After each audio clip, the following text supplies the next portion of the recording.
I'm not crazy. Well, maybe I am. But yeah, it's raining quite a lot, which I guess is good for photography. That's why I came out. It's mid-afternoon, which I wouldn't normally shoot in. But when you've got rain and you've got deep clouds, it kind of really helps with photography. So I thought I'd come out. But then again, I am kind of regretting it now because it's very wet. But hopefully we'll get some good shots. I'll expand on why I like coming out in the rain, and it's because of the clouds. It creates a really flat light, and flat light's really good for photography, especially woodland.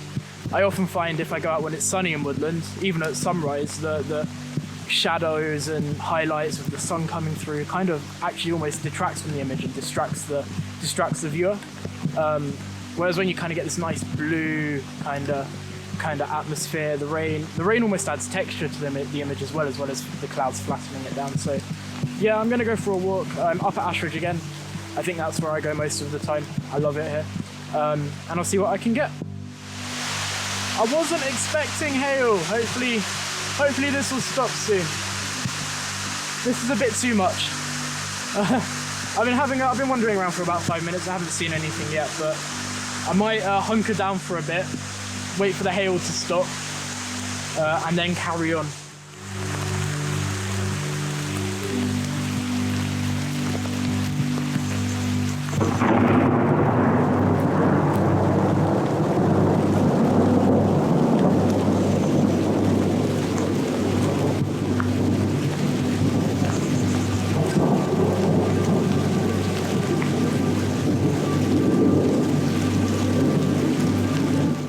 I think I've found a composition, finally.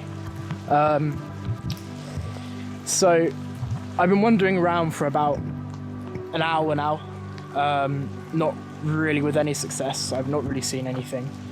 Something that I try to do is look for shapes instead of like individual objects, because when you look for individual objects, you tend to get less of an interaction with the surrounding composition and landscape, and that kind of takes away from a shot. Whereas if you look for shapes can be made up of multiple objects, and then those multiple objects are therefore interacting with each other, which makes for a much more fluent composition, if you like. However, I've really been struggling to find something. So I was just about to give up, which I don't like doing because I've come out in the middle of a lightning storm, which was a bit interesting when it went overhead. Lots of rain. I'm completely soaked. I didn't want this all to be for nothing. But sometimes that happens. Actually, quite a lot of that happens. I think most of the time I don't get a shot when I go out, and I only post when I do get a shot, but it happens a lot. I'm trying to change that. I'm trying to be more methodical about how I do landscape photography, which I think should help. But yeah, anyway, so I was about to give up, and I kind of I went against all of how I normally look for compositions, and I found a single object, which I really quite like. It's really dark. Oh, more thunder. It's really dark, obviously because of the clouds. I'm in the middle of a woodland, so I'm shooting at 2 seconds. I'm using a timer so I don't jog, so the camera doesn't shake, get sharper images. I've also not got my camera strap attached, because that can also blow in the wind a little bit, and that can shake the camera and soften images. I'm shooting at quite a narrow depth of field, wide aperture, I think f4.5, and then that way you're really drawn to the tree instead of the background. The background becomes less distracting, but I've not got it so much that the background's completely out of focus, because I don't like big bokeh in my landscape shots normally. You've kind of got at first glance, it doesn't look like it's too much out of focus, but then it's enough so that the attention is drawn to the really good detail in texture in the tree. I'm shooting at ISO 100 as I always do. You get much less noise and much more detail, and when you've got a tripod and you can shoot for however many seconds you want, always shoot at ISO 100.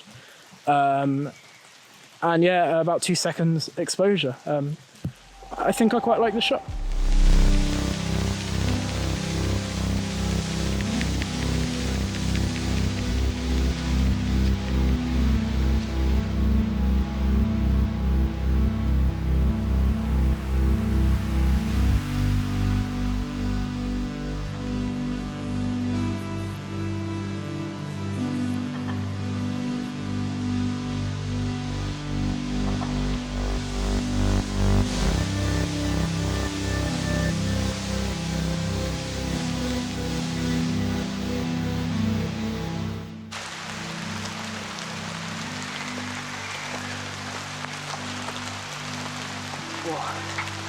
It's a wet one today. It was a wet one. I wasn't anticipating it to be quite this extreme. I knew it was going to be wet, that's why I came out. I wanted there to be rain in my shot, but I wasn't expecting there to be hail or a lightning storm going straight overhead. But hey ho, sometimes these make the worst conditions make for the best shots. There's no one around, the conditions are more unique, and I like taking unique images. So yeah, thank you for watching this far, I really appreciate it. Thank you for the really positive feedback on my first video and ways I can improve. I really do appreciate that. Thank you for watching that. Yeah, please like this video, subscribe, turn the bell icon on, and comment down below. Let me know what you would have done in this situation, what you would have done differently to me, what you liked, what I did, what you think I did wrong. Let me know. I want to know what you do. Yeah. Also, I don't think I mentioned in my previous video, but I also have a website where I kind of sell prints, show my images off. I have a nice few galleries on there. So if you want to check that out, if you're looking for a print, I can definitely do that. Yeah, check that out. That'll be on my channel. But yeah, thank you for watching. Until next time, bye.